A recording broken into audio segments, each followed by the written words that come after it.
కశ్మీర్లో సరిహద్దుల వెంబడి పాక్ కాల్పుల విరమణ ఒప్పందాన్ని ఉల్లంఘిస్తూనే ఉంది. పహల్గాం దాడి తర్వాత ఎల్ఓసి దగ్గర కవ్వింపు చర్యలకు పాల్పడుతోంది. ఇండియన్ ఆర్మీ ధీటుగా సమాధానం చెప్పినా పాక్కి బుద్ధి రావడం లేదు. నిన్న రాత్రి కుప్వారా, బారాముల్లా, పూంచ్, రాజౌరి, మేందార్, నషేరా, సుందర్బాని, అఖ్నూర్లో కాల్పులు జరిపింది. వెంటనే పాకిస్తాన్కు భారత సైన్యం ధీటుగా స్పందించింది. అటు చినాబ్ నది సాధారణంగా ప్రవహిస్తోంది. చినాబ్ నీటిని మనం ఎక్కువ కాలం ఆపలేమని నిపుణులు చెబుతున్నారు.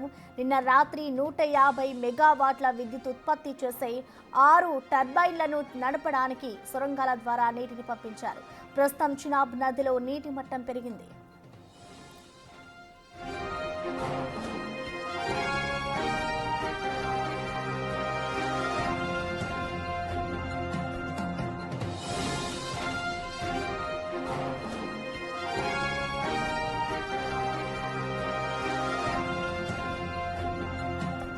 జమ్మూ కాశ్మీర్లోని జైళ్లకు ఉగ్ర ముప్పు ఉందని హెచ్చరించింది ఇంటెలిజెన్స్.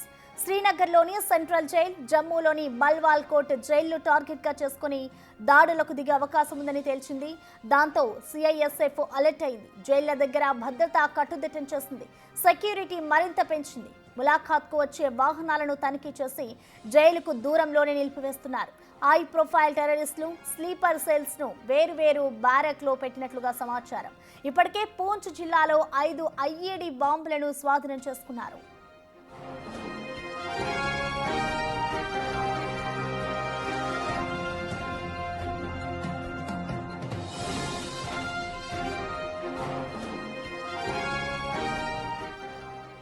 ఇటు కశ్మీర్లో సరిహద్దుల వెంబడి పాక్ కాల్పుల విరమణ ఒప్పందాన్ని ఉల్లంఘిస్తూనే ఉంది. పెహల్గాం దాడి తర్వాత ఎల్ఓసి దగ్గర ఇటు పాక్ అయితే కవ్వింపు చర్యలకు పాల్పడుతోంది. ఇండియన్ ఆర్మీ ధీటుగా దీనికి సమాధానం చెప్పినా ఇటు పాక్కి బుద్ధి రావడం లేదని చెప్పాలి.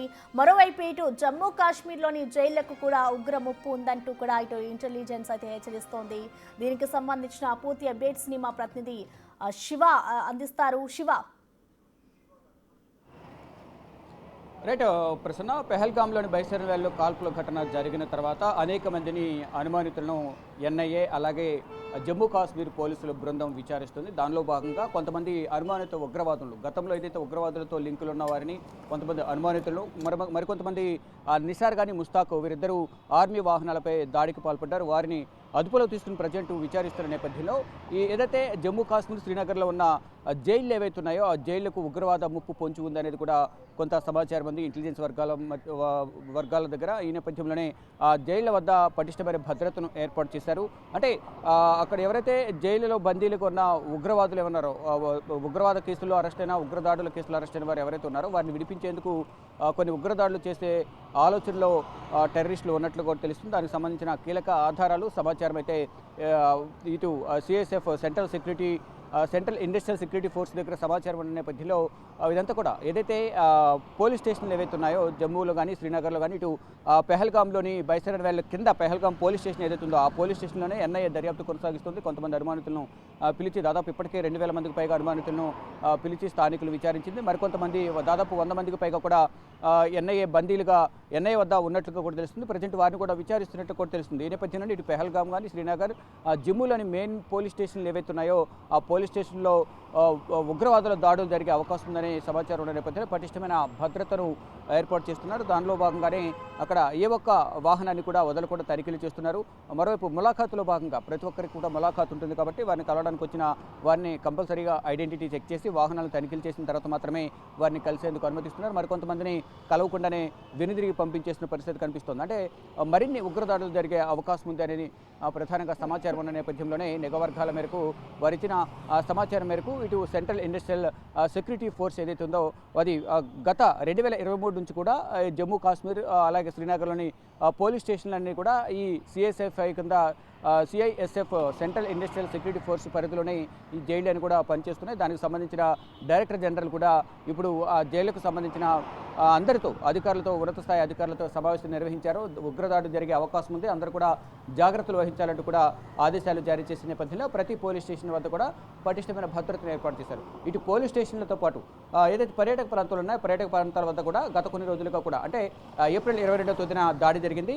ఇప్పుడు 5వ తారీఖు అంటే దాదాపు 14వ రోజు ఇప్పుడు దాడి జరిగి 14వ రోజు చేరుకుంది. ఈ ఎన్ఐఏ కూడా దర్యాప్తు కొనసాగిస్తుంది. ఇటు దర్యాప్తు పురోగతిని ఎప్పటికప్పుడు కేంద్రం పెద్దలకు సమాచారం అందిస్తున్నారు. ఇటు ఎన్ఐఏ కానీ, ఇటు ఫోరెన్సిక్ నిపుణులు, మరోవైపు ఇతర నిఘా విభాగాలు ఏవైతే ఉన్నాయో వారందరూ కూడా ఎప్పటికప్పుడు సమాచారాన్ని కేంద్ర ప్రభుత్వానికి అందిస్తూ ఉన్నారు. ఈ నేపథ్యంలోనే ఇప్పుడు మళ్ళీ ఉగ్రదాడులు జరిగే అవకాశం ఉంది. ఎవరైతే మాజీ ఉగ్రవాదులు ఎవరైతే ఉన్నారో కొంతమంది అరెస్ట్ అయ్యి ప్రజెంటు ఉగ్రవాదాన్ని వీడి మరి ఇప్పుడు శిక్ష అనుభవిస్తున్న వారు ఎవరైతే ఉన్నారో వారు కానీ, ఇటు ఆర్మీ వాహనాలపై దాడి చేసిన వారు కానీ, ఉగ్రవాద సంస్థలతో లింకులు ఉన్నాయనే అనుమానంతో అరెస్ట్ చేసి ప్రజెంట్ విచారణ ఎదుర్కొంటున్న వారు ఎవరైతే ఉన్నారో వారందరూ కూడా ఇప్పుడు పోలీస్ స్టేషన్లలో ఉన్న నేపథ్యంలో వారు ఏ విధమైన సమాచారం ఇస్తారన్న అనుమానంతో ఇటు ఉగ్రవాద సంస్థలు ఏవైతే ఉన్నాయో ఉగ్రదాడులు జరిపేందుకు ప్రణాళికను సిద్ధం చేసినట్లుగా కూడా ఇంటెలిజెన్స్ వర్గాల వద్ద సమాచారం ఉన్న నేపథ్యంలో ఆ పోలీస్ స్టేషన్ల వద్ద పటిష్టమైన భద్రతను ఏర్పాటు చేసి ఎటువంటి అవాంఛనీయ సంఘటనలు, ఎటువంటి ఉగ్రవాద దాడులు జరగకుండా ఉండే విధంగా కూడా పటిష్టమైన భద్రతను ప్రజెంట్ ఏర్పాటు చేసినట్టుగా కూడా తెలుస్తుంది. మరోవైపు పూంచ్ సెక్టార్లో కూడా ఇప్పటివరకు 5 ఐఈడీ బాంబులను స్వాధీనం చేసుకున్నారు. మరోవైపు ఉగ్రవాదులకు సహాయం చేస్తున్నాడనే అనుమానంతో ఒక వ్యక్తిని, స్థానికంగా ఉన్న వ్యక్తిని ఇంతియాజ్ను అదుపులోకి తీసుకుని ఆ స్థావరాల దగ్గరికి వెళ్ళిన నేపథ్యంలో అక్కడ ఒక రేడియో సెట్, 3 ఐఈడీ బాంబులు, అలాగే 3 దుప్పట్లు కూడా దొరికినట్లు కూడా తెలుస్తోంది. అక్కడ నుంచి ఇటు భద్రతా బలగాల కన్ను కప్పి పారిపోయే ప్రయత్నం చేసిన నేపథ్యంలో ఆ నీటి వాగులో కొట్టుకుంటూ, అంటే అక్కడ నుంచి ఈత కొట్టుకుంటూ తను పారిపోయే క్రమంలో ఆ నీటి వేగానికి అక్కడ నుంచి ఆ నీటిలోనే అతను చనిపోయాడు. అక్కడ నుంచి వేరే ప్రాంతానికి వెళ్ళిన తర్వాత మృతదేహం అనేది దొరికింది. ఇక ఉగ్రవాద స్థావరాలకు సంబంధించి ఇప్పటికే సెర్చ్ ఆపరేషన్ కొనసాగుతుంది. ఇటు సిఆర్పిఎఫ్ కానీ, మరోవైపు ఇటు ఆర్మీ బలగాలని కూడా ఈ పెహల్గామ్ కానీ, ఇటు మరోవైపు కుల్గాం, సోనామార్గ్, కుప్వారా, బారాముల్లా, ఇటు అన్ని సెక్టార్లలో కూడా కొండ ప్రాంతాల్లో, ఇటు సింధు నది పరివాహక ప్రాంతం కానీ, జీలం నది పరివాహక ప్రాంతాల్లో అన్ని కొండ ప్రాంతాల్లో కూడా కూంబింగ్ అంటే కొనసాగుతుంది. అంటే సెర్చ్ ఆపరేషన్ కొనసాగిస్తూ ఉన్నారు. స్థానికులు కూడా సహకరించాలి ఈ సెర్చ్ ఆపరేషన్ కంటూ కూడా స్థానికులకు కూడా కొన్ని సూచనలు చేశారు. ఎవరైతే ఉగ్రవాదులు ఉన్నారని మీకు అనుమానం వస్తే కనుక వెంటనే సమాచారం ఇవ్వండి, మీ వివరాలు గోప్యంగా ఉంచుతామంటూ కూడా స్థానికులకు భద్రతా బలగాలు సూచించాయి. కానీ స్థానికుల సహకారంతోనే బైసరన్ వ్యాలీలో ఉగ్రవాదులు దాడులు జరిపారనేది కూడా ఎన్ఐఏ ఆధారాలు ఉన్న నేపథ్యంలో స్థానికులను కూడా చాలామందిని కూడా విచారిస్తూ ఉన్నారు. మొత్తంగా చూసుకుంటే ఈ ఉగ్రవాదుల వేటలో భాగంగా ఎవరైతే అనుమానితులు ఉన్నారో వారందరినీ విచారించి ప్రజెంట్ స్టేషన్లలో, పోలీస్ స్టేషన్లో జమ్మూ కానీ, శ్రీనగర్, మరోవైపు పెహల్గాం పోలీస్ స్టేషన్లలో వారందరూ కూడా ఉన్న నేపథ్యంలో జమ్మూ కాశ్మీర్, శ్రీనగర్, ఇటు అన్ని మెయిన్ పోలీస్ స్టేషన్లో సెంట్రల్ జైల్స్ ఏవైతే ఉన్నాయో ఆ స్టేషన్లలో ఉన్న జైల్లో ఉన్న వారందరినీ కూడా భద్రత పరంగా వారందరినీ విచారిస్తున్న నేపథ్యంలో అక్కడ దాడులు జరిగే అవకాశం ఉందనేది కూడా ప్రధానంగా తెలుస్తుంది. దానిలో భాగంగానే ప్రజెంటు అంటే కేసు దర్యాప్తు పురోగతి మరింత సాధించే అవకాశం ఉంటుంది. కాబట్టి వారి నుంచి సమాచారం అనేది రాబట్టేందుకు అటువంటి అనుమానితుల్ని కానీ, అంటే ఉగ్రవాద లింకులతో సంబంధం ఉన్నవారు కానీ, ఇతర కార్యకలాపాలకు పాల్పడి గతంలో ఉగ్రవాద కార్యకలాపాలకు పాల్గొని వారందరూ అరెస్ట్ అయినారు, ఎవరైతే ఉన్నారో శిక్ష అనుభవిస్తున్నారో వారందరూ ఉన్న జైలుపై దాడి జరిగే అవకాశం ఉందనేది ఇంటెలిజెన్స్ వర్గాల నుంచి సమాచారం ఉన్న నేపథ్యంలో ప్రజెంట్ సిచ్యువేషన్ అయితే జైళ్ల వద్ద భారీ భద్రతను ఏర్పాటు చేశారు. ప్రసన్న.